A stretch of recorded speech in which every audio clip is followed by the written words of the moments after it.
tu concepción, eh, estuvo en Alemania y ahora actualmente está en Santiago. Queremos iniciar con una pequeña oración a la Mater pidiéndole que nos acompañe en este encuentro y poner toda nuestra confianza en ella.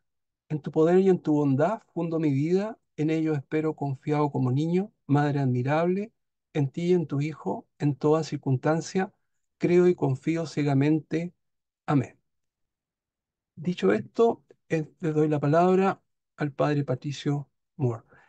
Padre, perdona, te tengo que nombrar el anfitrión. Ah, no, perdón, si ya pudiste después, la Sí, presentación la puedes hacer. sí, Ya, sí. ya. Bueno, buenas tardes a todos. Eh, Me han invitado para hablar sobre la tercera visitación.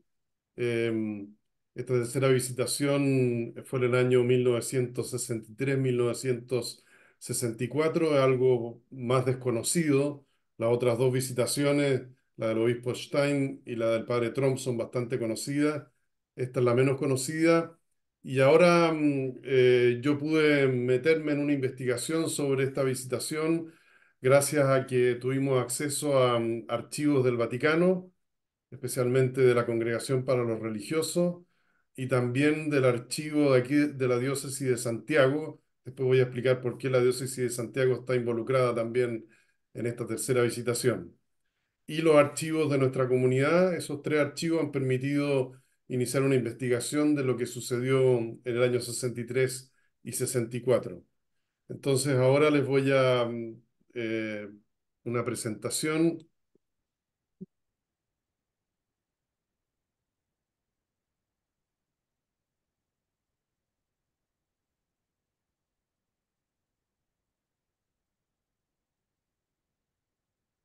La ven ahí, ¿cierto? Perfecto. Ya. Bueno, la tercera visitación fue durante el año 1963-1964. Yo quisiera iniciar con una imagen. Esta es una pintura de Franz Marc, un pintor austríaco que la pintó en 1914. Si ustedes se fijan bien, es una pintura en que pareciera que el mundo como que se está cayendo, pero desde el fondo de la pintura va apareciendo la Virgen María con el niño. Ahí en el medio va apareciendo la Virgen María con el niño. Y para mí es como una imagen de todo lo que ha sucedido, porque las dos visitaciones anteriores fueron en realidad para Schoenstatt y para el padre Kentenich bastante negativas. En cambio que esta tercera visitación es muy distinta, es mucho más positiva, termina muy bien, se podría decir, y por lo tanto detrás de todo el caos que se armó con las visitaciones anteriores se puede ver que la Virgen María y el niño van apareciendo al final del túnel, se podría decir, pero es una imagen que a mí me gusta mucho y que de alguna manera es un símbolo, una metáfora de lo que sucedió. Em, yo la hipótesis que intento probar en esta investigación es la siguiente. El origen, desarrollo y resultado de la tercera visitación al movimiento de Schoenstatt y al padre Kentenich no habría sido posible sin el Concilio Vaticano II y sin los 12 años del padre Kentenich viviendo exiliado en Milwaukee. Aquí se juntan dos procesos esenciales. El primero se refiere a la Iglesia Universal, que reunida en el Vaticano abre nuevos caminos de comprensión de la misma Iglesia. Y el segundo se refiere a un camino interior transitado por el padre Kentenich, que le permitió un acercamiento a Cristo y una madurez necesaria para acoger de otra manera al nuevo visitador.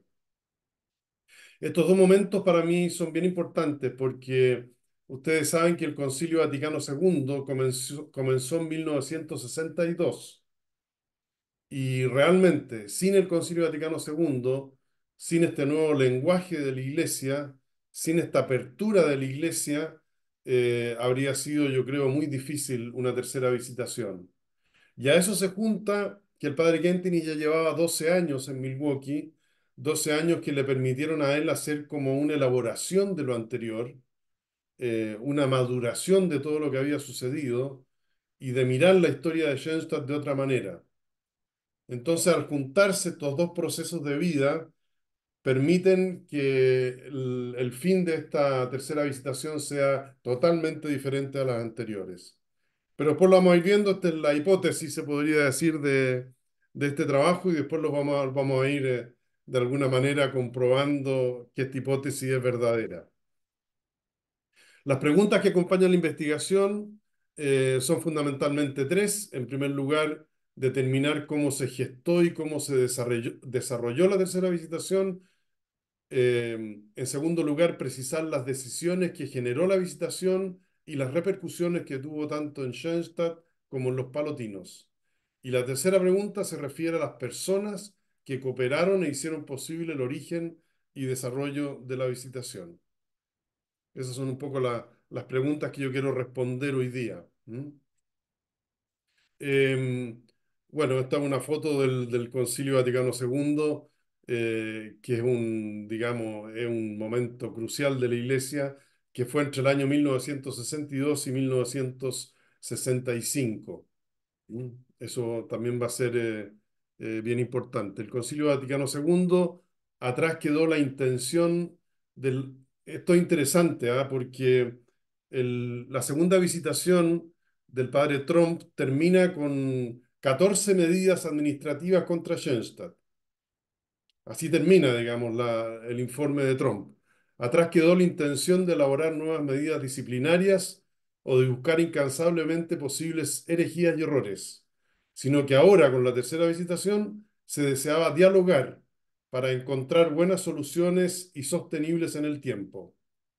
El informe final del padre Albers acaba con soluciones y propuestas, tanto para el movimiento de Schoenstatt como para el padre Kentenich. Las normas y decretos no existen en los informes de la tercera visitación. El padre Kentenich desde un comienzo estuvo muy atento a lo que sucedía en el concilio. El hecho que el obispo Tenhumber fuera uno de los participantes lo motivaba a reflexionar sobre su importancia para toda la iglesia. Aquí hay dos nombres que vamos a explicar después. Hilarius Albers es el visitador, después vamos a contar un poco de su vida, y el obispo Tenhumberg, Heinrich Tenhumberg, era el obispo de Münster. Él participó en todas las sesiones del concilio y fue un hombre clave en esta tercera visitación. Después también vamos a contar un poco más de él.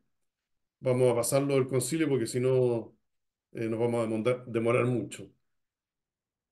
Quiero llamar la atención de los temas pendientes no resueltos por la segunda visitación.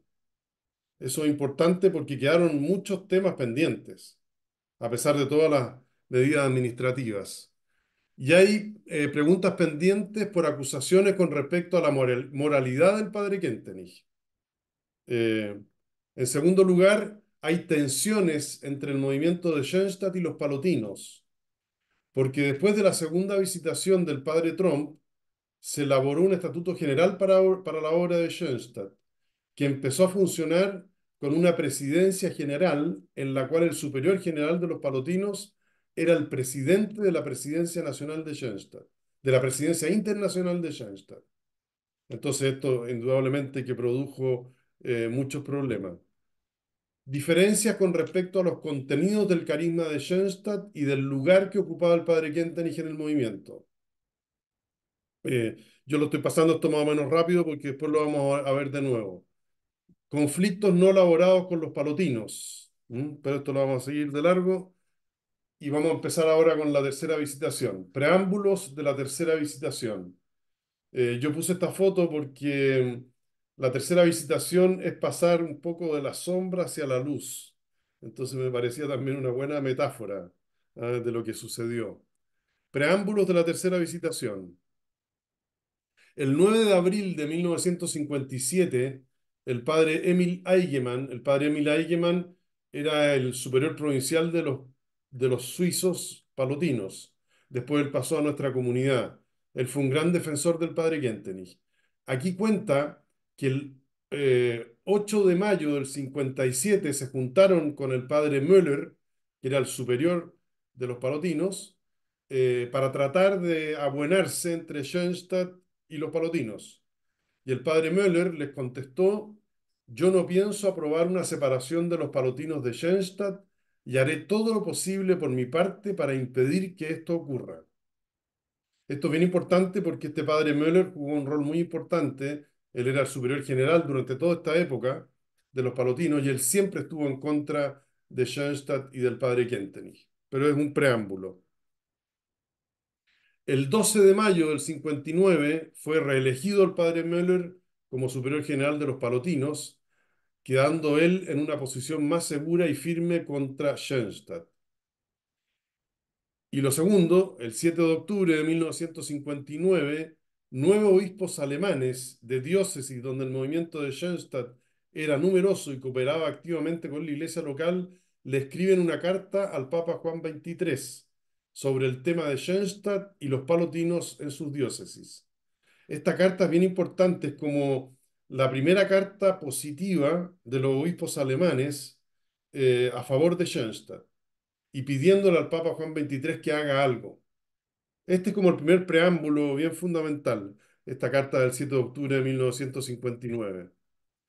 Esta carta fue escrita en gran parte por el obispo que hay ahí en el medio. A la derecha está el padre Kentenich, a la izquierda está el padre Menningen y en el medio está el obispo Adolf Bolte. Adolf Bolte pertenecía a los sacerdotes diocesanos de Schoenstatt. Después fue nombrado obispo auxiliar de Fulda y después obispo titular de Fulda. Y él jugó un rol fundamental en toda esta época. Y él es uno de esos 9 obispos firmantes que están a favor, digamos, de Schoenstatt y que le piden al Papa Juan XXIII que haga algo por el movimiento de Schoenstatt. Esta carta leo una parte porque creo que es bien interesante acerca de las acusaciones de parte de la sociedad palotina que llegaron a los obispos suscritos. Queremos asegurar a su santidad que los miembros de la obra de Schoenstatt en nuestras diócesis se han comportado como fieles hijos de la Iglesia. No hemos tenido en nuestras diócesis dificultades serias respecto a dogma, moral, disciplina con miembros de esta obra. La obra de Schoenstatt mantuvo fielmente también en los últimos decenios los sanos principios de la Iglesia acerca de la confesión frecuente, del director espiritual, del examen particular, de la adoración del Santísimo Sacramento, de la devoción a la Santísima Virgen, la adhesión a los obispos y a la Santa Sede, a pesar de otras corrientes modernas contrarias. Los miembros de la obra de Schoenstatt ocupan en muchos casos puestos de responsabilidad dentro de las parroquias y en las instituciones caritativas y educacionales. Cerca de 450 miembros del Instituto de las Señoras de Schoenstatt se dedican en traje civil a numerosas profesiones, ocupando con frecuencia puestos importantes y tratan de realizar ahí una obra apostólica.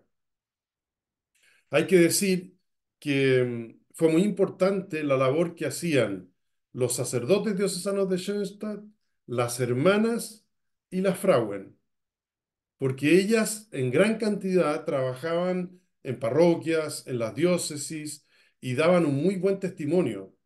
Entonces los obispos alemanes empezaron a dar cuenta de que estas comunidades eran muy buenas, de un gran nivel religioso, de un gran nivel también ético, intelectual, y que no era verdad que ellos no fueran fieles a la iglesia y todo lo que se decía de Schoenstatt.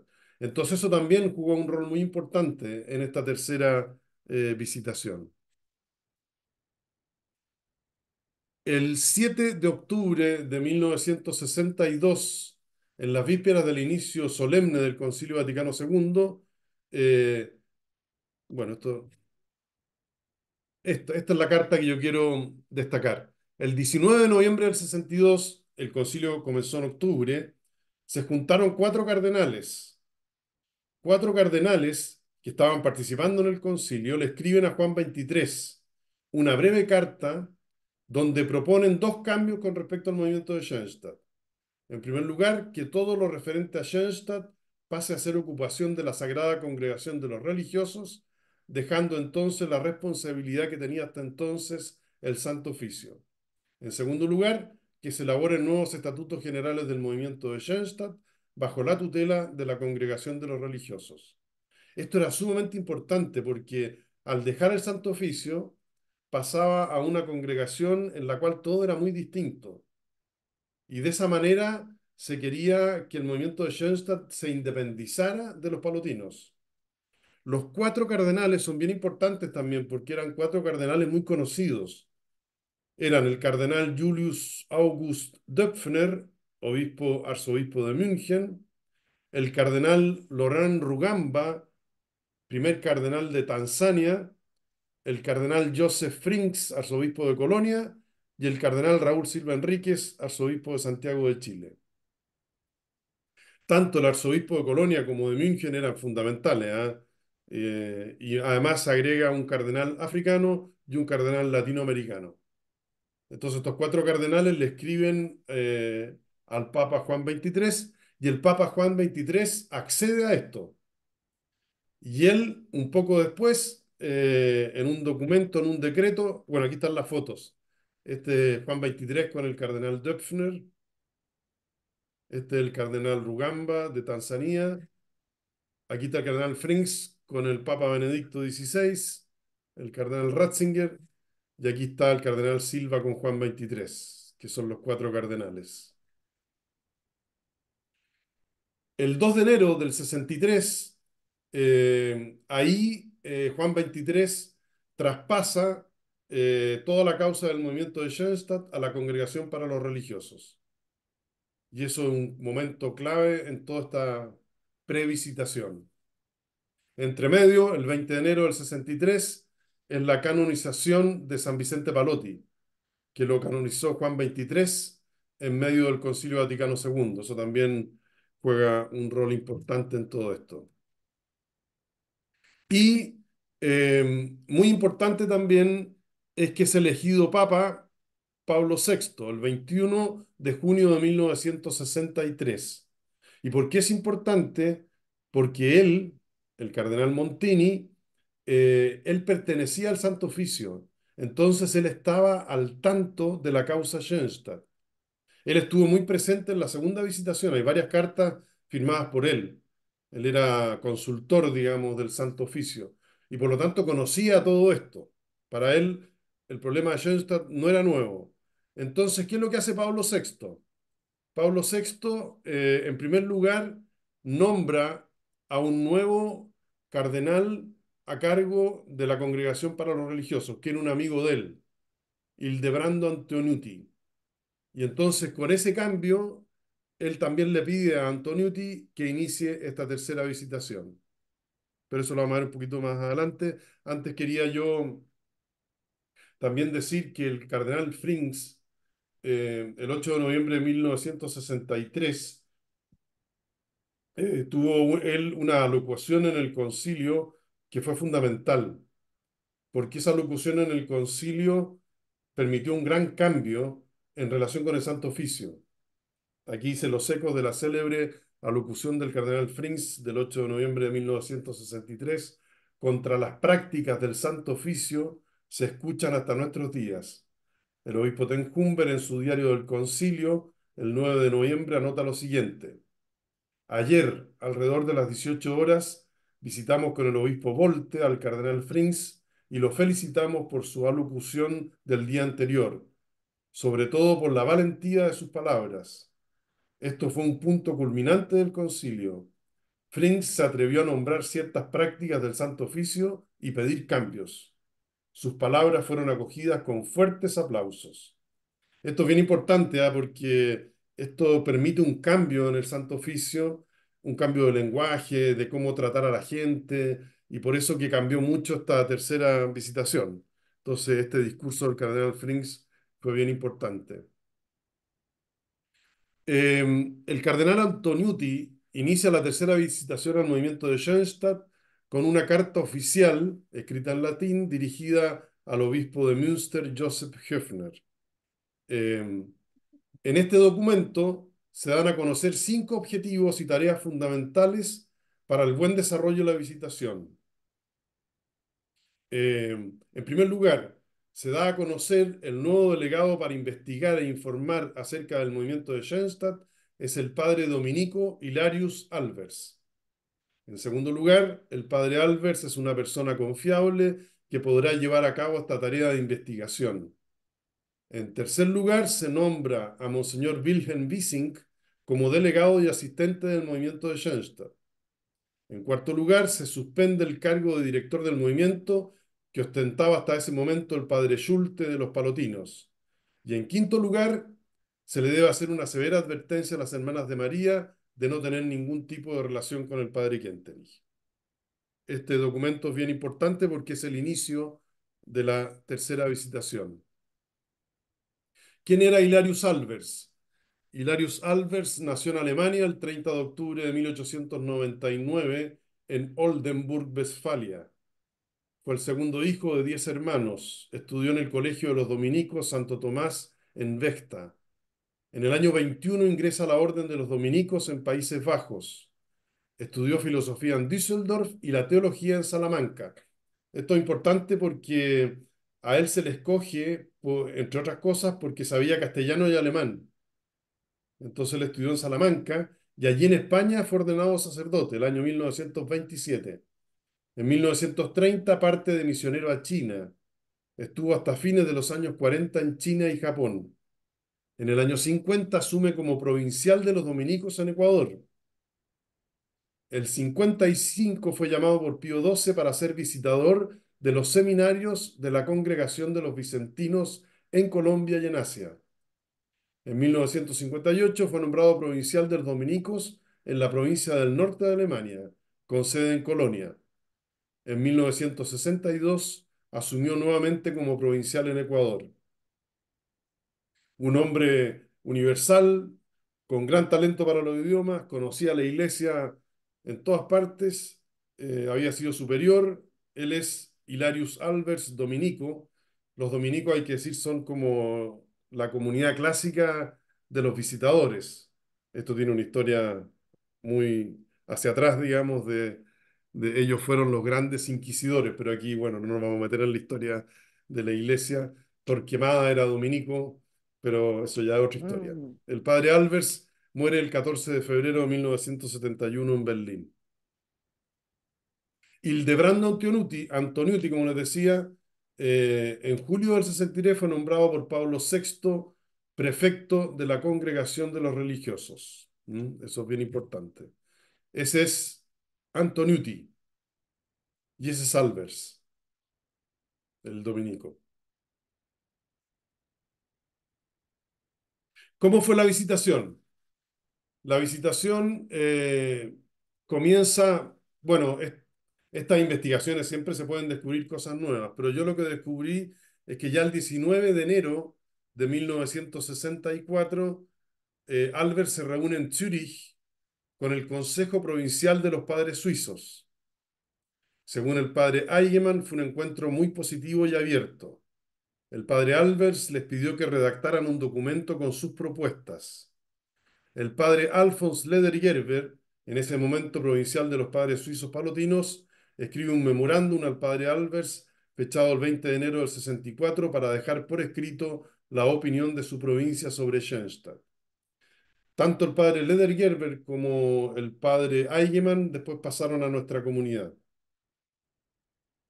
Según, esto el 19 de enero, según una carta del padre Menningen, al padre Kentenich del 31 de enero del 64, el padre Albers llegó a Schoenstatt por primera vez el 30 de enero del 64. En esta misma carta, el padre Menningen informa que el padre Albers se reunió con los hermanos de María en la casa José Englin y con los padres palotinos de Suiza en la casa de Marienau. El 2 de febrero se reunió con los padres Münz y Schulte, que son los padres palotinos. Estos son los que estaban en contra, digamos, de Schoenstatt, que le propusieron lo siguiente. Primero, las preguntas doctrinales como el principio paterno, la obediencia y la interpretación de los decretos de la Iglesia, habría que volver a analizarlos e investigarlos. Volver a revisar la conducta de los padres integrales sobre la verdadera obediencia a los decretos del Santo Oficio. Los padres integrales son aquellos que eran los, digamos, los fieles a Schoenstatt. Los más fieles a Schoenstatt se les llamaba integrales. y los no tan fieles a Schoenstatt, liberales. Fue una terminología que se usó en esa época. Así en grandes rasgos, ¿ah? Después lo vamos a explicar mejor. Mientras se lleva a cabo el concilio, dejar descansar el tema de Schoenstatt. La separación de la obra de Schoenstatt de los palotinos es posible si se deja claro que Schoenstatt no es la única posibilidad de lo que deseaba Palotti. Esto le proponen ellos. El 3 de febrero se reúne el padre Albers con el padre Menningen. ¿Ah? Eso también es bien importante porque eh, el padre Menningen tenía una relación muy cercana con él. Y el 9 de febrero tuvo lugar una reunión decisiva entre el cardenal Höfner, Monseñor Wissing y el padre Albers para preparar el informe de esta visitación. Esto es importante porque esto nos demuestra que el padre Albers se reunió con todos. Se reunió con los palotinos a favor de Schoenstatt, con los palotinos en contra de Schoenstatt, se reunió con las hermanas, se reunió con los hermanos de María, se reunió con las Frauen, se reunió con un grupo de hermanas que se habían salido de las hermanas, o sea, los escuchó a todos. ¿Ah? Eso es bien importante tenerlo presente. Y el 12 de febrero hay una reunión en Münster, donde ahí va incluso el obispo Stein. ¿Ah? Es una reunión que tiene lugar en Münster con el obispo Höfner, y ahí va Stein, el superior general de los palotinos, el padre Müller, el provincial de los palotinos, Münz, y el padre Schulte. Y en esta reunión hay un acta, se hizo un acta de este encuentro, ahí los palotinos dicen de todo, o sea, ahí, digamos, se transparentan los palotinos. Y ellos dicen, mire, nosotros no estamos para nada de acuerdo en que se separe la obra de Schoenstatt de los palotinos. Nosotros encontramos que el padre Kentenich ha sido sumamente desobediente. Estamos absolutamente en contra de que se vuelva a abrir este caso. ¿Mm? Y ahí el cardenal Höfner defiende un poco a Schoenstatt y dice, no es tan así, hay mucha gente que trabaja en nuestras diócesis y que son obedientes al Vaticano y que son obedientes también a los obispos. Ahí se produce una discusión, por lo menos eso se deja entrever en esta acta del encuentro, que es bien interesante. Pero esto fue bien fundamental, ¿ah? El 12 de febrero, y esto nos demuestra también que el padre Hilarius Albers hizo una buena visitación, o sea, él realmente escuchó a todas las partes. ¿Ah? El primer informe, porque Hilarius Albers escribe dos informes de su visitación. El primer informe es del 1 de marzo del 64. Lo redacta después de la visita a Schoenstatt y de haber conversado con mucha gente del movimiento, los obispos alemanes y padres palotinos.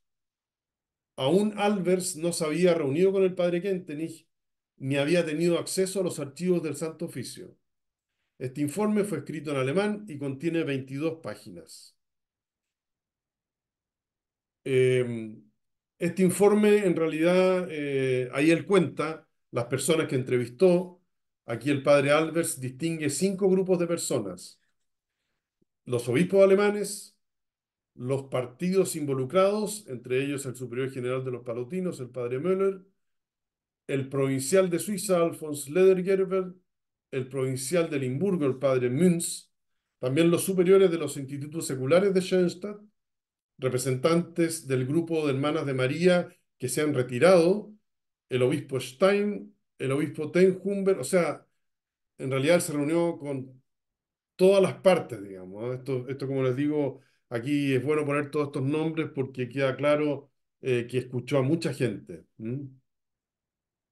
Ahora, para él, un documento relevante fue una carta de la Conferencia Episcopal Alemana del 18 de febrero de 1964, en la cual los obispos alemanes están de acuerdo en separar al movimiento de Schoenstatt de los padres palotinos.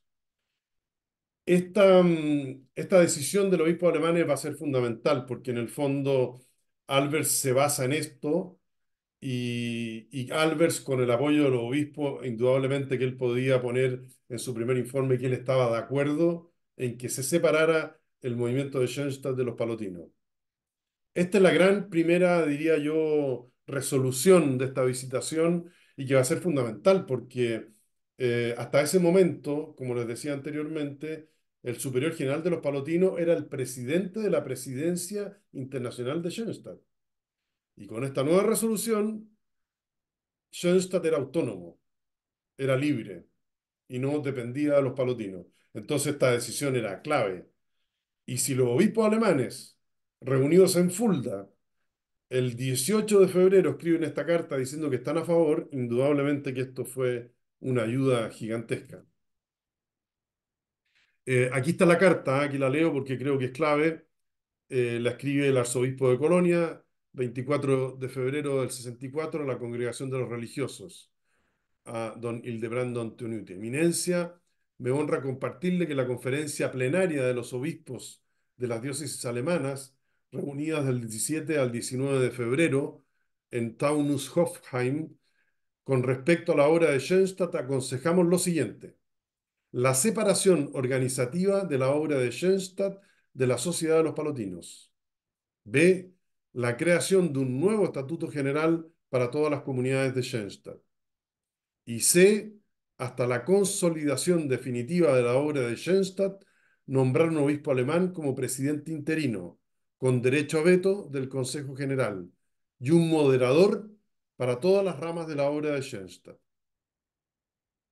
Estas tres proposiciones se llevaron a cabo, se aceptaron y están en el informe de Albers, en este primer informe, y se nombró un obispo, que es el obispo de Münster, Höfner, como obispo encargado de Schoenstatt, y se nombró también a este moderador, que fue Wilhelm Wissing, que después vamos a dar a conocer quién era. Pero bueno, esta carta fue la clave y la base para que Albers tuviera, digamos, la fuerza para decir, hagamos esto. Esto es un cambio, o sea, de la segunda visitación, que termina en agosto del 53, a esto, febrero del 64, es un cambio gigantesco, ¿eh? Enorme. Propuestas del informe. El primer informe del padre Albers finaliza con propuestas muy concretas. También esto es bien interesante. El último informe de Trump no finaliza con propuestas, finaliza con decretos administrativos contra los sacerdotes de Schoenstatt y la familia de Schoenstatt. Este termina con propuestas. Aquí el delegado del Vaticano hace suyas las tres propuestas de la Conferencia Episcopal Alemana que yo les decía anteriormente. ¿Mm? Bueno, después de este primer informe, los palotinos quedaron indignados y le exigen a Albers que vaya a Roma y que ahí él vaya a los archivos del Vaticano y vea todo lo que sucedió con las visitaciones anteriores. El padre Albers va a Roma, tiene que hacer un juramento y todo tipo de cosas para entrar al archivo del Vaticano, y él se mete, digamos, en los documentos que habían de las dos visitaciones anteriores. Esto es importante también saberlo. Y después de eso, él visita Chile, del 27 al 30 de junio de 1964. Y esta fue una idea del obispo Ten Humberg, porque entre medio estaba el Concilio Vaticano II. Entonces Ten Humber pasaba muchos meses en Roma y mucho contacto con Albers, y le dice, vaya a Chile porque ahí se ha desarrollado mucho el movimiento. Conozca un movimiento fuera de Alemania y tome contacto con la gente en Chile para que usted vea lo que está sucediendo en ese lugar. Fue una idea genial, ¿eh? Bueno, y el padre Albers, como sabía castellano perfectamente, visita Chile del 27 al 30 de junio de 1964. Yo descubrí una carta del padre Humberto Ambanter que le escribe al padre Kentenich contándole de la visita de Albers. Por eso supimos nosotros qué es lo que había pasado en esos días. Aquí tuvo la oportunidad de hablar con los padres y las hermanas. El 27 en la tarde habló con el padre Carlos Ser, el padre Francisco Javier Errázuriz y conmigo. El 28 en la mañana conversó con la dirección provincial de las hermanas. En la tarde hablé yo con él personalmente durante una hora. Allí le expliqué la carta que nosotros le habíamos enviado y que él aún no había recibido. Después conversó con el padre Hertz. Finalmente participó en la ordenación sacerdotal fue cuando se ordenó el padre Ricardo Bravo, muy divertido, que en esos días hubo una ordenación sacerdotal en Santiago, en la cual se ordenaron varios sacerdotes diocesanos, pero además se ordenó el padre Ricardo Bravo. E invitaron a Albers a que fuera a esta ordenación. Y desde la ordenación, que fue en el antiguo seminario ahí en Apoquindo, y desde allí fue a cenar, invitado por el cardenal Silva. Vuelvo a lo anterior, los archivos del Arzobispado de Santiago tienen mucho material de esta época, de Schoenstatt, porque el cardenal Silva se involucró mucho y se hizo amigo de Tenhumberg en el concilio. Entonces Tenhumberg le mandaba cartas, que ahora las hemos descubierto. Le mandó muchas cartas. ¿Ah? Entonces, por eso que es bien interesante esta historia del cardenal Silva y del concilio, Tenhumberg, Albers en Chile, etcétera. El 29 de la mañana tuvo una reunión con nuestra dirección regional, padre Jorge Paul, Carlos Ser y Santiago Koeniger. Todo esto tuvo lugar en Bellavista. En la tarde fue a nuestra casa en la calle República para seguir conversando con nosotros. Yo también estuve presente en esta conversación. El 30 de julio voló a Ecuador. Eh, Esto continúa una carta larga del padre Humberto al padre Kentenich, donde le va contando todo esto, y después le hace como una semblanza de Albers. Dice, el padre Albers es una persona tranquila, benevolente frente a nosotros, sabe escuchar, pregunta y acoge propuestas. Este sabe escuchar, pregunta y acoge propuestas es el nuevo lenguaje del Concilio Vaticano II. O sea, no fue la manera en que se hicieron las dos visitaciones anteriores. Entonces aquí ya es todo distinto. Es una persona que viene a escuchar, que pregunta y acoge. ¿Ah? Es todo muy distinto. Es muy interesante todo esto como cambió.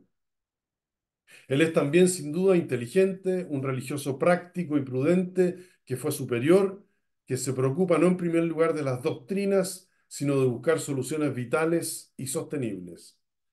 Hasta el momento él ha escuchado y entendido muy poco de la espiritualidad de Schoenstatt. Él percibe Schoenstatt como una organización. Tampoco comprende muy bien la relación entre Schoenstatt y Palotti. En cuanto a la separación entre los palotinos y Schoenstatt, lo ve casi como un hecho. No ve problemas en este punto. Esto es importante porque después Albers va a visitar al padre Kentenich. Y ahí él le dice que queda muy bien impresionado del movimiento de Schoenstatt en Chile. O sea que fue una visita bien importante para él. Bueno, entonces, del 27 al 30 de junio visita Santiago de Chile y del 20 al 22 de julio visita Milwaukee. Aquí también hay algo bien importante que, si ustedes se fijan, en la segunda visitación, el padre Trump tiene 4 conversaciones con el padre Kentenich. Pero si uno lo mira con distancia, fue un grave error no haber tenido testigos de esas conversaciones y no haber hecho un acta de esas conversaciones. Y por lo tanto, quedamos en el aire con esas 4 conversaciones. Por un lado tenemos anotaciones del padre Trump y por otro lado tenemos conferencias del padre Kentenich donde habla de esas 4 visitaciones y no necesariamente coinciden. En cambio que acá, gracias a Dios, las 3 conversaciones de Albers con Kentenich fueron junto con el padre Wilhelm Brell y Joseph Haas. Ellos fueron testigos de esas conversaciones. Y además, cada uno de ellos redactó un informe de 6 páginas. Entonces, es totalmente distinto lo que tenemos de esta tercera visitación a lo que tenemos de la segunda visitación. Fue genial que estos dos padres palotinos, que eran pro Schoenstatt y pro Kentenich, estuvieran ahí presentes. El padre Kentenich les pidió que estuvieran presentes. ¿Ah? Para que hubieran testigos presenciales y no pasara lo mismo que lo que pasó en las anteriores. Entonces, bien, está bien documentado todo esto. En las 3 conversaciones cuentan estos dos padres, Brel y Haas, que Albers no hizo muchas preguntas e intercambiaron sobre 3 grandes temas: Schoenstatt y los palotinos, la fundación de una parte central y motriz y las dificultades en torno a la causa Kentenich. Tres temas fundamentales: Schoenstatt y los palotinos. El segundo gran tema de la segunda visitación es que Albert se da cuenta de que hay que fundar una comunidad que se dedique a Schoenstatt, que es lo que el padre Kentenich quería y que era lo que hacían algunos palotinos. Pero esto había que transparentarlo y había que oficializarlo. Entonces había que hacer una fundación de una parte central y motriz. Esto del año 64, ¿ah? Justo un año después se funda el Instituto Secular de los Padres de Schoenstatt como parte central y motriz. Esto fue muy rápido todo. Bueno, y las dificultades en torno a la causa Kentenich. También se habló mucho sobre la obediencia. En este tema, el padre Kentenich se remitió a Santo Tomás de Aquino, al nuevo Concilio Vaticano II y la importancia de una obediencia familiar y con franqueza. Nuevamente repitió el padre Kentenich la sentencia que iluminó su comprensión de la obediencia a los decretos: moral teológicamente exacta, ascéticamente elevada y ejemplar para sus seguidores. Si el Santo Oficio le pide que cambie su actitud frente a la obediencia, él lo haría de inmediato. Eso le dice el padre Kentenich al padre Albers. Porque era la gran crítica a los palotinos. Los palotinos decían una y otra vez, el padre Kentenich es desobediente. Y los seguidores de él también. Entonces el padre Kentenich aquí le aclara a Albers cómo él veía la obediencia. Se notaba que el padre Albers estaba contento con su visita al padre Kentenich. Al final se refirió veladamente sobre las acusaciones de algunas hermanas que habían dejado el instituto. Encontraba que el padre Kentenich tenía mucha paz. Estaba muy impresionado por el trabajo del movimiento en Chile. Allí había tomado conciencia de la internacionalidad de Schoenstatt y de la buena relación con los obispos y sus respectivas diócesis. El padre Brel reafirma las últimas palabras de Albers, que refuerzan su intención de llevar al padre Kentenich a Roma y que éste está dispuesto de hablar frente a cualquier foro que le pida. Esa fue como la despedida del, cuenta ahí el padre Brel, entre Albers y el padre Kentenich fue: ¿usted está dispuesto a irse a Roma? Y el padre Kentenich le dije: por supuesto que estoy dispuesto a irme a Roma. Y ahí Albers le dice: yo voy a hacer lo posible para que usted vaya a Roma. Esto es julio del 64. El padre Kentenich llega un año después a Roma, ya se había fundado la comunidad nuestra. Es impresionante como esto fue como una bola de nieve que se fue agrandando y fue llevando una cosa a la otra.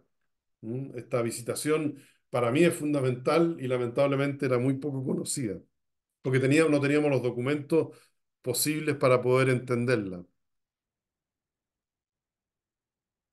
Y el 15 de agosto viene el segundo informe del padre Albers, que está fechado justamente el día de la Asunción de la Virgen. Eh, ya visitó Schoenstatt, Santiago de Chile, Milwaukee, conversó con todas las partes, conversó con el padre Kentenich, y el informe, este segundo informe, comienza dando a conocer dos decisiones que debían tomarse lo antes posible y en la cual ambas partes coincidían: la separación del movimiento de Schoenstatt de la comunidad de los palotinos y la redacción de los nuevos estatutos generales del movimiento.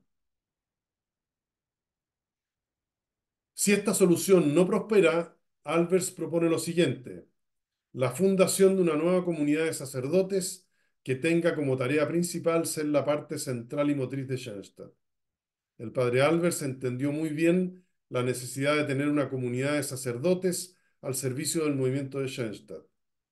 Aquí uno se encuentra frente a un cambio radical comparando las propuestas del segundo visitador, el padre Trump, hace 11 años atrás.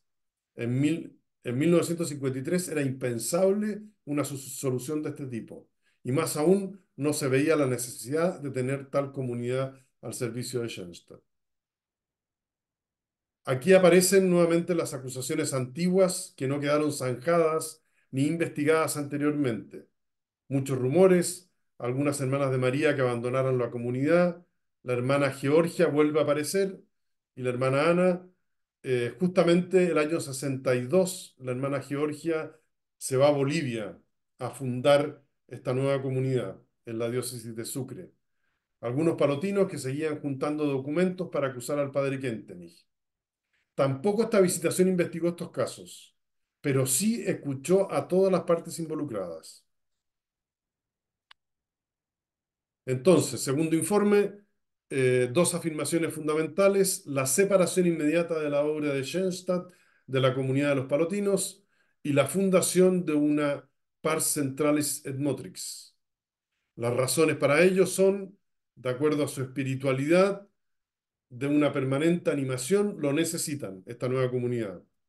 Y la obra de Schoenstatt está estructurada federativamente, por lo tanto, la obra requiere un centro que los vincule y que cuide y motive su espiritualidad. O sea, él entendió de qué se trataba esta idea de una pars centralis et motrix, el padre Albers. Soluciones. Aquí él tenía soluciones bien originales. Una, darle esta tarea a la provincia suiza de los Palotinos. O sea, que la provincia suiza de los Palotinos fuera esta par centralis en Motrix. Y a ellas agregaran los chilenos y algunos alemanes. Esta propuesta no fue bien acogida. Y la segunda es la formación de una nueva comunidad de sacerdotes, que fue lo que realmente sucedió. Albers afirma que cuando se solucionen los dos temas anteriores, la separación y la fundación de esta nueva comunidad, se debería abordar el tema del padre Kentenich.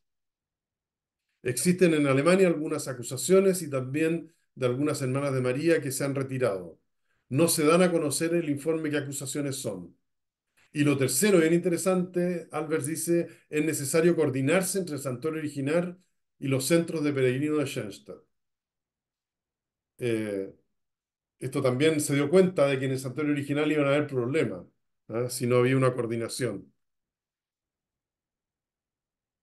Eh, El padre Albers cuenta que visitó al padre Kentenich en Milwaukee y que tiene la impresión que éste acata los decretos del Santo Oficio y que está dispuesto a colaborar para que los miembros de Schoenstatt también obedezcan estos decretos.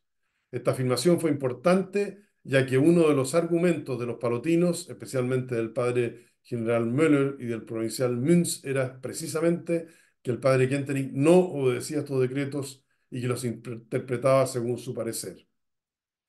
Finaliza el informe invitando a una posible conferencia en la congregación de los religiosos con los obispos que tienen el movimiento de Schoenstatt en sus diócesis. El padre Albers elabora una lista de posibles obispos que podrían participar. En ella podrían haber participado obispos de Alemania, Italia, Chile, Argentina, Brasil, Tanzania y Burundi. Esta idea era bien interesante de Albers, no prosperó, pero fue una cosa interesante, ¿ah? Él dijo, bueno, ¿por qué nos juntamos a todos los obispos para que nos cuenten de cómo está el movimiento de Schoenstatt en estas diócesis y poder coordinarse? Bueno, esto no resultó, pero él lo pone en el informe. Ah, bien interesante eso. Un decreto de la Congregación de los Religiosos del 5 de octubre del 64, firmado por el cardenal Antoniuti, decide lo siguiente.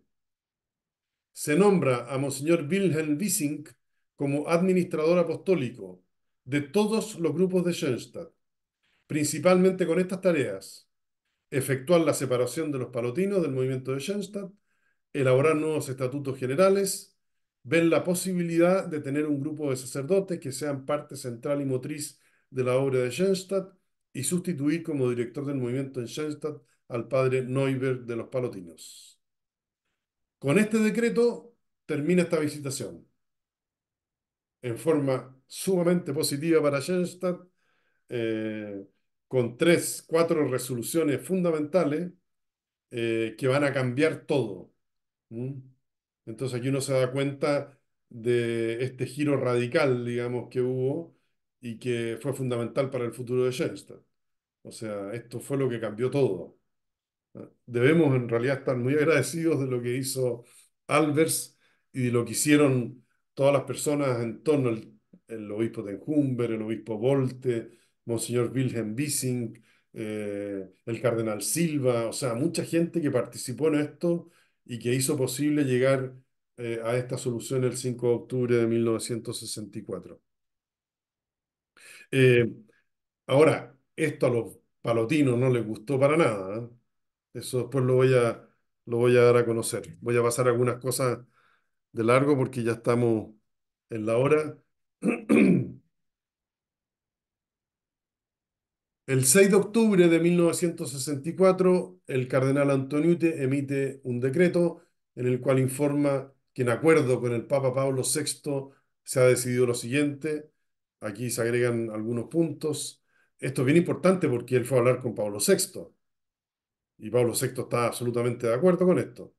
El nombramiento del administrador apostólico, Monseñor Wissing, se llevará a cabo la separación de la obra de los palodinos, los nuevos estatutos, eh, presentar en estos estatutos la posibilidad de una asociación de sacerdotes, elegir un superior de esta asociación de sacerdotes y se sustituye al padre Neuber. O sea, esto, bueno, y es muy interesante porque nuestro primer superior general fue el padre Wilhelm Wissing, porque a él se le nombró, digamos, en esto que está acá, dice que sea elegir un superior de esta asociación de sacerdotes. Él fue nuestro primer superior, Monseñor Wissing, que fue el que ayudó para que se fundara la comunidad. Nosotros le debemos muchísimo a él, un gran hombre. Eh, bueno, aquí termina con este decreto, firmado también por Pablo VI, se acabó la tercera visitación. Pero yo quisiera agregar dos cosas más. Esto fue el 6 de octubre. El 18 de octubre se cumplían 50 años de la fundación de Schoenstatt. Y en Milwaukee, con el padre Kentenich, se hizo una conmemoración especial y se bendijo el santuario de Waukesha el 18 de octubre de 1964. Y durante todo el año se trabajó con un lema: funda nuevamente fiel al origen.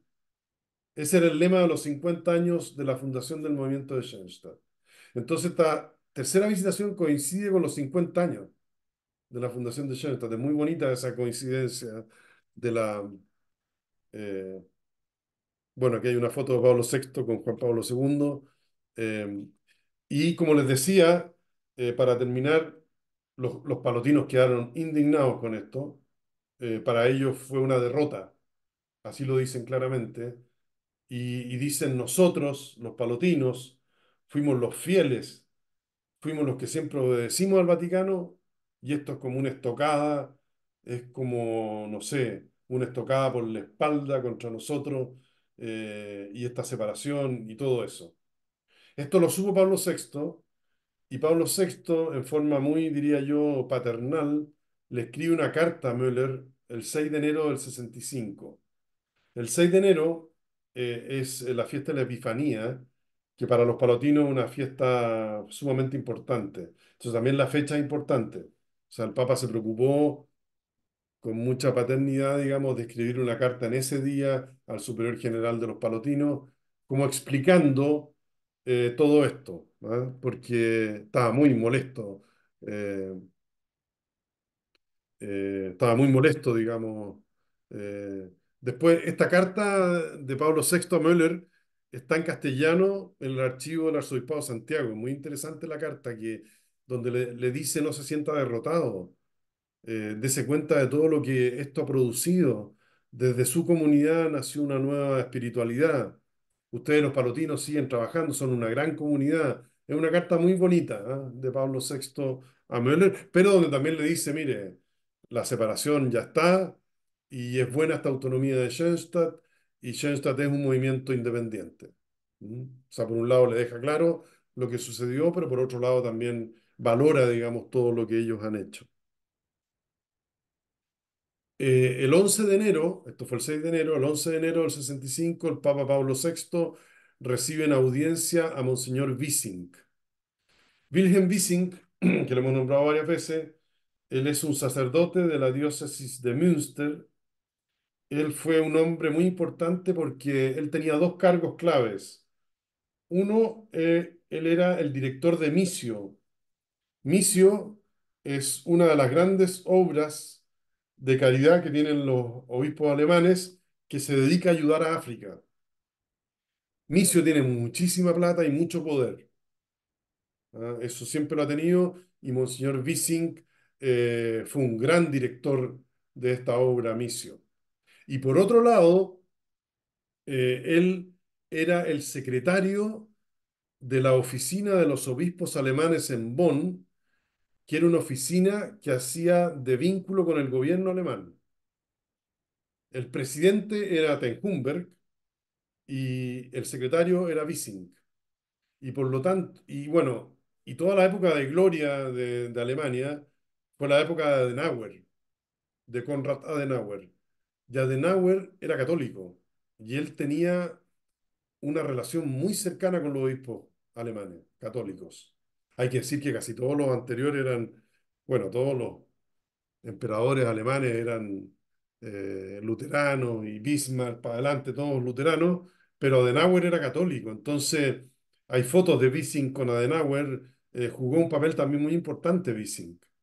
Entonces, él tenía, se podría decir, contacto directo con el Vaticano y lo recibían de inmediato a Wissing, porque tenía plata y porque tenía poder. Y porque era un gran hombre, ¿ah? Sobre todo por eso. Era un gran hombre y que nos ayudó a nosotros en forma increíble.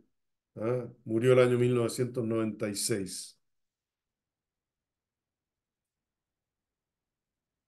Bueno, eh, dejo de compartir.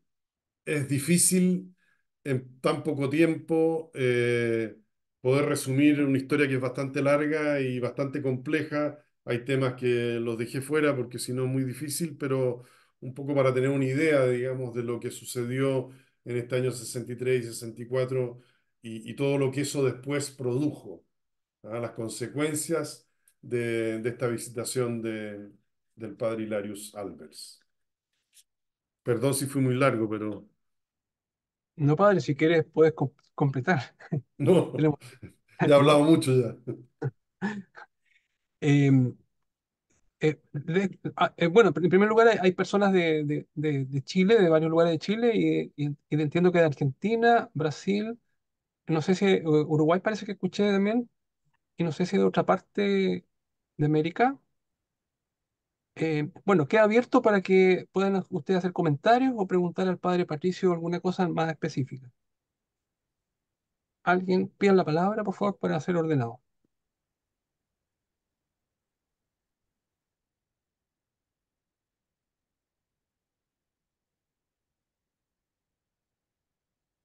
Están tímidos. Ahí levantó la mano Ana Cenizo, de México, Monterrey. México, Monterrey. Hola, Hola. buenas tardes. Disculpen, pero estamos en remodelación y es una cosa tremenda aquí. Por eso había puesto la cámara. Gracias, padre. Gracias a todos. Buenas tardes acá en México. Yo tengo la pregunta, ¿esta tercera visitación siempre se supo que existió, mas no se tenía el resultado de la visitación? ¿O tampoco fue algo que se platicaba mucho porque no se tenía el acceso? Eso no Sí, me quedó claro. se sabía de esta tercera visitación. Es muy interesante cuando uno ve las biografías del padre Kentenich, la más completa que es del padre Monahan, que es un libro como de 300 páginas, tiene una página sobre esta visitación. Y el problema es que no tenían los documentos, entonces no tenían los informes de él, no tenían los decretos, no tenían nada. Entonces era muy difícil saber lo que había sucedido. Por eso que no se conocía. Y esto fue un padre de nuestra comunidad, un padre alemán, que murió hace un par de años, que era historiador. Él tuvo acceso a estos documentos en la Congregación para los Religiosos. Y esto abrió el camino, digamos, para hacer una investigación seria de esta tercera visitación. Pero en el fondo era falta de documentos, ¿no? Padre, Fernando Mesa Gracias. pregunta si dónde se puede estudiar el primero y segundo informe del padre Hilarius Albert. ¿Está en alguna parte? ¿Publicado? No, No, creo que no. lamentablemente todavía no. Yo Esperamos podría poder. escribir el libro. Sí, yo voy a escribir un libro, pero esperamos también poder sacar estos informes, poder sacar también las entrevistas con el padre Kentenich. Todo esto es muy nuevo, es muy reciente. Entonces, además hay que traducirlo porque uno de los informes está en latín, el otro está en alemán. Hay que traducirlos todavía, pero sí, va a haber que ponerlo a disposición. Verónica Duarte y Víctor Salazar tienen la mano levantada. Víctor. Sí, gracias. Buenas noches, padre Patricio, y a todos los asistentes en este momento. Una consulta que tengo desde que se viene conversando o haciendo público y conociendo detalles de las visitaciones ahora con lo que usted expresa, la tercera nos entrega más detalles, digamos, de lo que, como podríamos decir, ocurrió en la interna, digamos, ¿ya? En las conversaciones, las visitas a Chile todo esto. Pero a mí siempre me ha quedado, y ahora con esta, con esta exposición suya de la tercera visitación, planteaba una duda siempre. ¿Por qué los palotinos se oponían tanto a la separación del movimiento de los sacerdotes, de la comunidad de los palotinos? ¿Por qué no lo querían soltar? En definitiva, lo que, perdone, a lo mejor el término no es muy académico, pero mirado y escuchado desde afuera se entiende eso durante todo el desarrollo de las visitaciones. O sea, esta negatividad, este concepto negativo sobre el padre Kentenny, de que no querer darle la autonomía, la independencia. Por lo menos para mi parte me gustaría tener alguna claridad al respecto. No sé si usted tiene algo que contarnos por qué esa negativa siempre de los palotinos. Gracias, padre. Bueno, yo creo que son varias razones. eh, Porque, en primer lugar, el movimiento de Schoenstatt tuvo mucho éxito, más de lo que nosotros pensábamos, eh, y tuvo mucho éxito en distintos países, no solamente en Alemania. Pero si uno ve, por ejemplo, solamente el caso de las hermanas de María, en esa época llegaron a ser 2.500 hermanas, o sea, una cosa increíble, tuvo una fuerza. Y en varios países las vocaciones palotinas eran para Schoenstatt en el fondo. Entonces los palotinos tenían mucho miedo de que esto produjera un quiebre dentro de la misma comunidad. Entonces, eso lo dijo varias veces Müller. Esto puede ser un quiebre para nosotros, esto va a ser muy difícil administrar esta separación. Nosotros no estamos de acuerdo con esta separación. Entonces, y también hubo muchas peleas humanas entre los mismos palotinos alemanes, entre ellos mismos hubo mucha pelea. Entonces se juntaron, diría yo, varias cosas. Además se juntó que el superior general, desde el año 53 hasta el 65, fue Müller. Y Müller, él era de Schoenstatt, fue de Schoenstatt cuando joven, y además, antes de nombrarlo superior general, él era el que estaba encargado de la Escuela de Teología en Fallendar. O sea, él viene de ese lugar. Para él, todo lo que tiene que ver con Schoenstatt es absolutamente vital, es parte de su vida. Una prima hermana de él era hermana Mariana. O sea, es todo un mundo que tiene que ver con Schoenstatt y que él siente que se le escapó de las manos y que lo querían también. O sea, de alguna manera era parte de su vida. Entonces, pero después ya vienen muchas peleas, ¿ah? Hay que decir que el padre Kentenny fue bastante duro también con Müller, ¿ah? Yo no cité una carta que escribió él entre los preámbulos, yo en el libro la voy a poner. Hay una carta del padre Kentenny del año 61, pero una carta que tiene 27 páginas, pero esas páginas grandes, o sea, no, deben ser como 40 páginas normales. Una carta personal a Müller muy dura sobre toda esta historia. Y que mirada también desde Müller, es fuerte la carta. O sea, hay mucha pelea ahí interna que produjo, digamos, todo esto. A mí me tocó el año antes del 2014, hubo un encuentro entre palotinos y padres de Schoenstatt, ahí en Fallendar, en la Escuela de Teología. Y fue como para poner en común documentos, para ponerse un poco de acuerdo con la historia. Ya no habían palotinos de esa época. Y igual fue un encuentro súper bueno, ¿ah? Pero igual al final un palotino se paró y dijo, el año 2014, ¿qué vamos a celebrar? ¿Los 100 años de Schoenstatt o los 50 años de la separación de los palotinos de Schoenstatt? Porque yo voy a celebrar los 50 años de la separación y con dolor. a mí me impactó, digamos, lo que él dijo. O sea, hay todavía dolor, digamos, de una historia que no ha sido fácil, pero también el hecho de que los palotinos donaran el santuario original fue algo espectacular, ¿ah?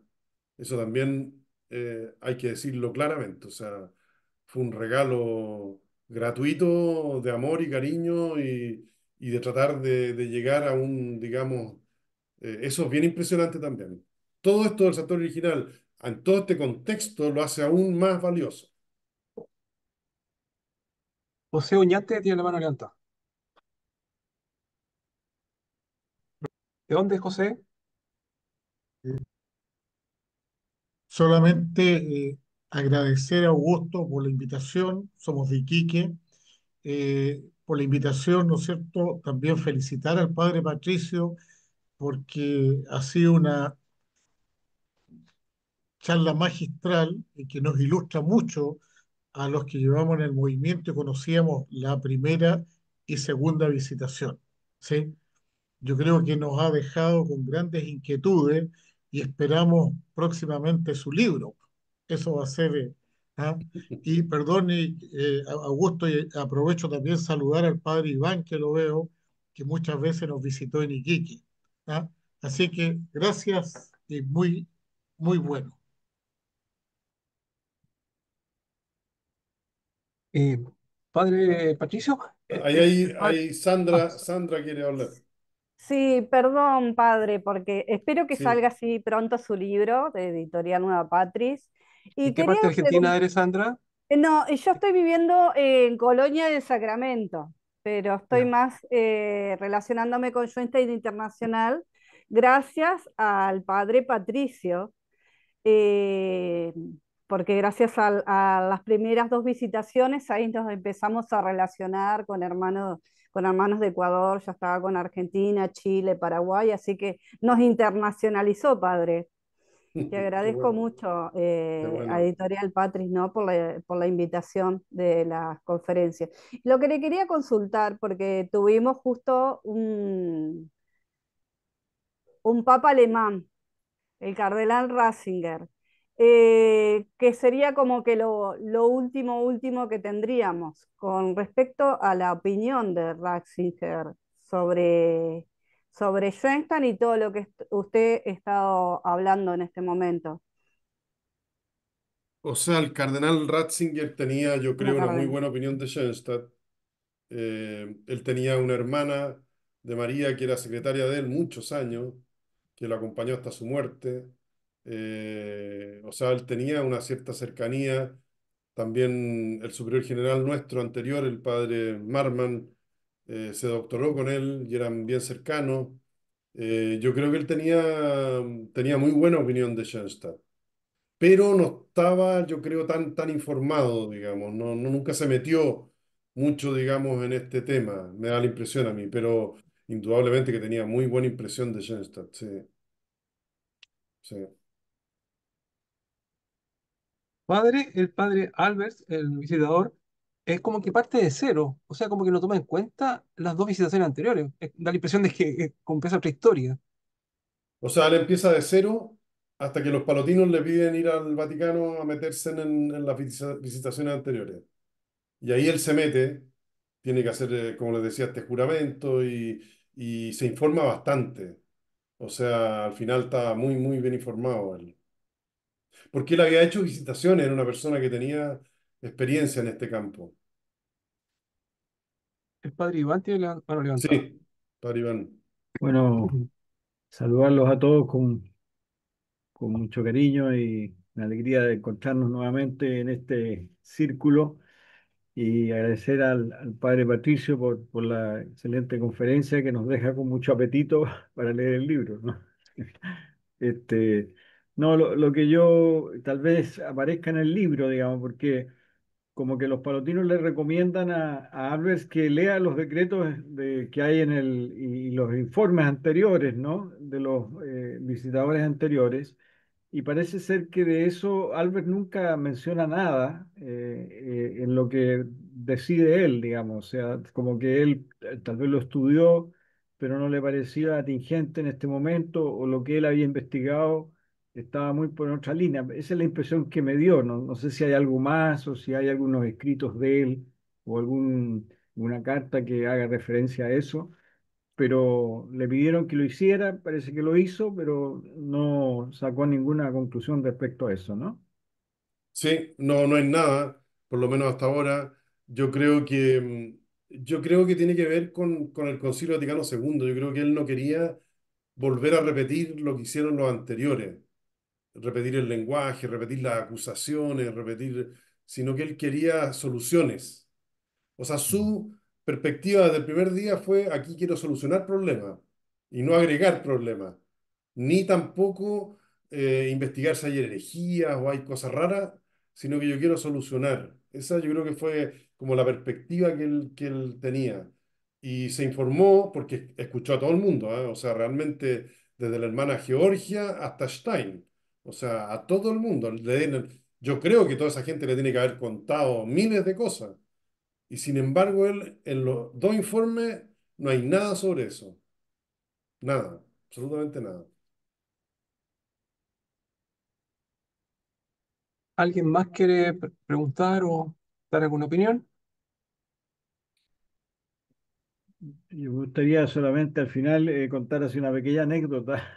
Y yo el tiempo que estuve en Schoenstatt, me tocó estar ahí algunos años, teníamos mucho contacto con algunos padres palotinos, algunos que eran muy, muy cercanos a nosotros. Uno era profesor, que no me acuerdo en este momento el nombre, estoy en el momento que se me olvidaron los nombres de algunas personas. Era un profesor de dogmática del Instituto de los Padres Palotinos, ahí de la Escuela de Teología, y que era una persona muy afable, que teníamos contacto. Y él contó así como él era estudiante en la época en que se produjo la separación, el año 64, y contó de la sorpresa que fue para él, porque era algo que no esperaban, o no tenía ninguna información, porque él era un seminarista, ¿no?, de los palotinos. Y ellos tenían la sensación, esto es nuestro, ¿ah? Y de repente como que nos lo sacan, nos lo quitan. Entonces, hay que decir que ese era como el Mm, sentimiento, por lo menos, que expresó él, ¿ah? Sin estar en toda esta problemática de las peleas y las cosas anteriores, porque venía de otra generación. Pero sin embargo, había una identidad con algo que en este momento la iglesia se los quitaba, por así decir. Eso es lo que quiero decir para contar una pequeña anécdota de una situación de alguien que era mm, palotino y que después tenía muy buena relación con nosotros y una persona muy afable y muy abierta, ¿m?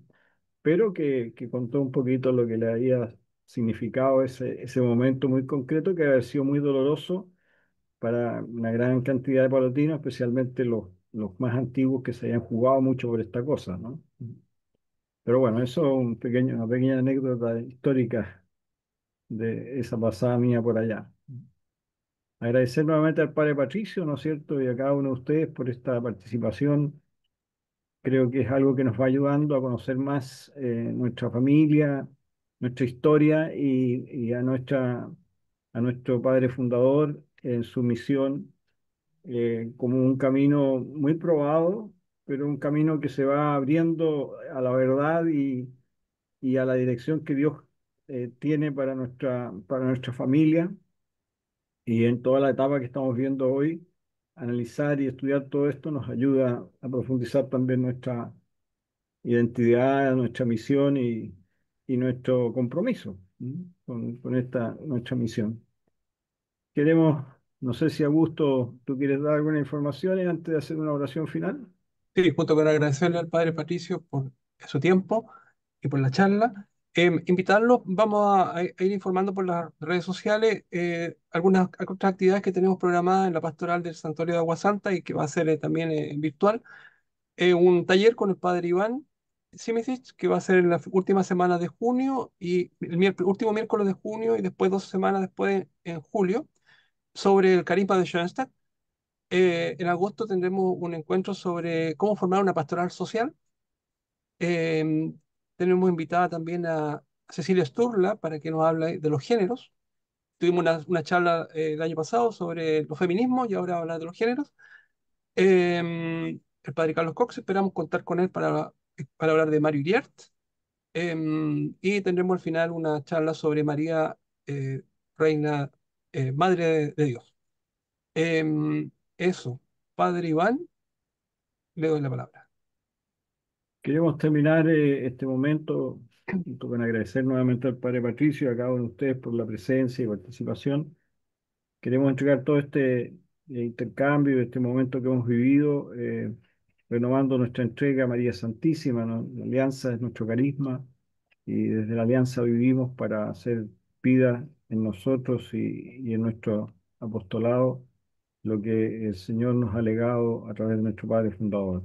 Así que los invito a renovar la alianza, a consagrarnos nuevamente y a recibir la bendición que le vamos a pedir al Padre Patricio que nos dé la bendición. Oh Señora mía, oh Madre mía, yo me ofrezco todo a ti y en prueba de mi filial afecto te consagro en este día mis ojos, mis oídos, mi lengua, mi corazón, en una palabra todo mi ser, ya que soy todo tuyo, tu Madre de bondad. Guárdame, defiéndeme y utilízame como instrumento y posesión tuya. Amén. Queremos implorar la bendición de Dios para todos nosotros en este día, para todas nuestras familias y seres queridos, que nos bendiga el Dios bueno y rico en misericordia, el Padre, el Hijo y el Espíritu Santo. Amén. Amén. Que Ave les vaya Muchas María. bien. gracias. María. Buenas noches a todos. Buenas noches a Todas. todos. Bendiciones. Buenas noches, muchas gracias, Padre Patricio. Encantado, muchas gracias. Muchas gracias, Padre. Gracias, Padre. Gracias. Saludos desde México a todos. Bye, Eso. bye. Saludos Muchas de Viña gracias. del Mar, Gracias. Aguasanta, Santuario, Chao. Cenáculo, Gracias. Fundación. Muchas Gracias, gracias. gracias. Chao, bye. Gracias a todos por Adiós, que les vaya bien. Bendecido 31 de mayo para todos. Eso. Gracias, Padre. Chao, chao. Igualmente para todos de San Fernando. Mm.